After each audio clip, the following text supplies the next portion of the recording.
இந்த பூஜை அறை எப்படி இருக்க வேண்டும்? நிறைய பேர் சொல்றாங்க, பூஜை அறையில வெட்டி வேறு வைங்க, பூஜை அறையில பச்சை கற்பூரம் வைங்க, பூஜை அறையில சென்ட் அடிங்க, பூஜை அறையில இந்த சாமி படத்தை மாட்டுங்க, அந்த சாமி படத்தை. என்னைய பொறுத்த வரைக்கும் ஒன்னே ஒண்ணுதாங்க.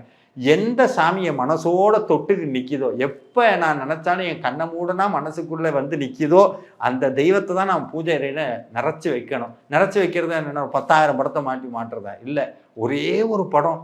என்னை பொறுத்த வரைக்கும் திருச்செந்தூர் சண்முகருடைய படம், அந்த ஒரு படம் போதுங்க. அவரை பார்த்த அடுத்த நிமிஷமே மனசுக்குள்ள நம்மளை மீறின ஒரு புத்துணர்ச்சி தானா வந்துடும். முருகனுடைய அந்த வைரம் பதித்த கை, ஒரு பக்கம் வேலு, இன்னொரு பக்கம் வேலு, கழுத்து நிறைய ஆபரணம், அந்த முகம் ஒரு வித்தியாசமான ஒரு முகங்க. அந்த முகத்தை பார்க்க பார்க்க ஒரு தனி அனுபவம் வரும். யாம் இருக்க பயமே, ஞாம் இருக்க பயமேன்னு அந்த திருச்செந்தூர் சண்முகருடைய படம்ங்கிறது ஒரு தனி அனுபவம்.